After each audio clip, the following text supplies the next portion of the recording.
I'm also a firm believer in the right of the state of Palestine to exist. Yeah. And so I sit here and I believe in a two-state solution. And I believe that in any of these conflicts, you should have been able to find that that was the only obvious and potentially realistic path forward. Because on either side, you're not going to sit and allow for or condone a genocide or mass upheaval of an entire population. Somehow, Israelis and the Palestinians have to find a way to coexist, correct? And I do know this, is that if you don't start there, then you end up where he is, the current president, which is that the Palestinian population of the West Bank and Gaza have to be completely removed from the region.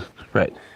So then the idea of a mass deportation of millions of people is the most unreasonable and unrealistic, impossible thing to even conceive of. But even if you could, where? They don't want to move. It's their home. Yeah. Only one way forward, and the only way forward is a two-state solution and a diplomatic solution. Bombing the shit out of whatever remains of Hamas in Gaza and turning it into a golf course, like Donald Trump said, is not going to work, no matter what. Unless you literally kill every single person that inhabits Gaza right now. People can't understand that. Same goes for Iran. They don't support being bombed to the fucking Stone Ages by the United States and Israel to rid them of the leadership that they have not risen up to rid themselves of. It seems to me that's up to them.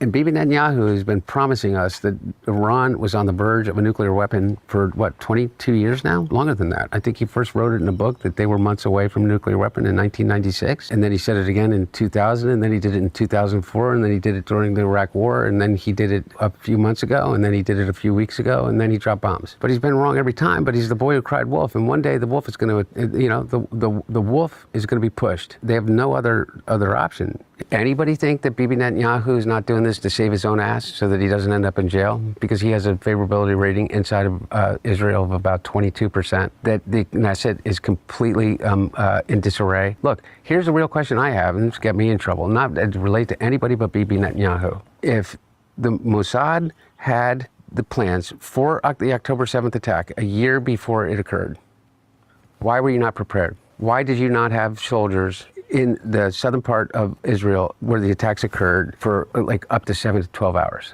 Maybe the same reason they didn't capture Osama after the Kenya bombings. Maybe. Happening is they were bombing food lines. There's no one in there to be able to record it. The World Food Program, the UNHCR, none of the aid organizations are able to make it in. Doctors Without Borders no longer can make it in. There have been more journalists killed at this war in Gaza than in any other war combined. And nobody's doing anything about it. And if you don't think that Donald Trump gave Bibi Netanyahu all the free hand he wanted to when he said, what I think is that I think it's great waterfront real estate and the U.S. will own it.